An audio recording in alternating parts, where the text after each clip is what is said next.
Fishing rod's back in my car.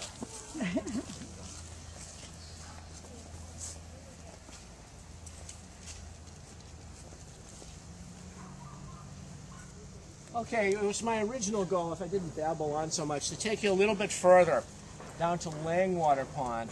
And again, many of you may know, the town, from the generous gift of Oliver F. Ames, who passed away in 2007, has a piece of conservation land on the edge of Pond Street there. It's definitely worth pulling in someday and walking down there. This is a huge rock formation that overlooks Langwater Pond.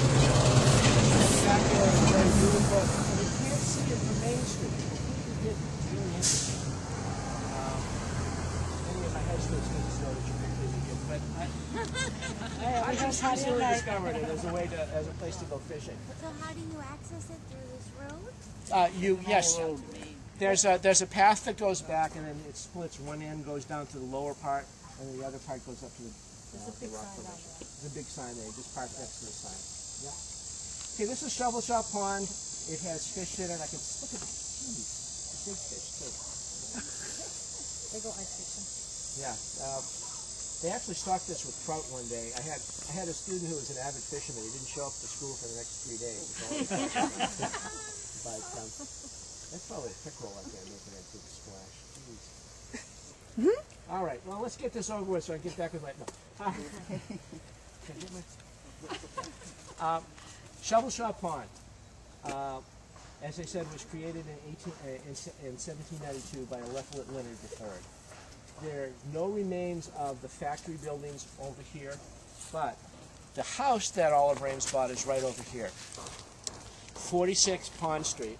And 46 Pond Street was allegedly built in 1792, but it's a wonderful example of a Cape Cod house.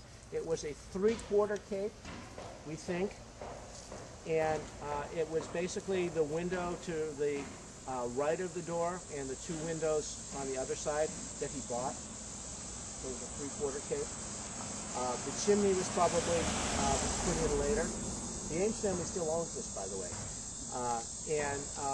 It was created in 1792. There's, we talked a little bit about dating houses and capes last time. And the Bears and Blossom Shop, or what the pink library building now, has the windows right up close to the eaves. You can see that this one's a little bit further down. Chaffin, there's an errata in his History of Easton. He says this is the oldest house in Easton, which I constantly mentioned to the real owner of the oldest house. It's on Bay Road. Chaffin said this was the house, but he made a mistake. The interesting part about this is that that when the Ameses bought it in 1803, they added this 2-story addition. And on the second floor, in one of the rooms on the second floor, the future Congressman Oakes Ames was born. And then later on, that other little piece was added onto the end. So the house is here, and it's still in the family as a rental. I'd like us, if you can, to follow me out on here, and we'll just take a quick look at the original Shovel Shop site. This is called the Island. And it's called the Island because it's surrounded on both sides by ponds.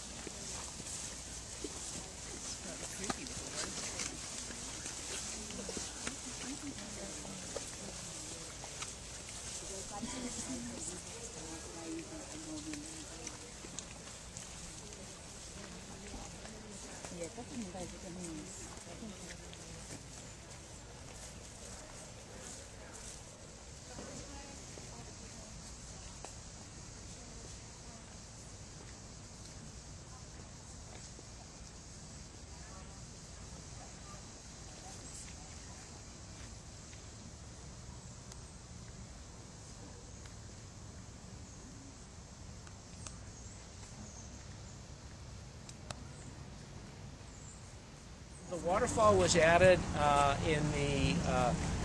before 1870-71, but it was after the shovel company had moved over to the other side of the pond.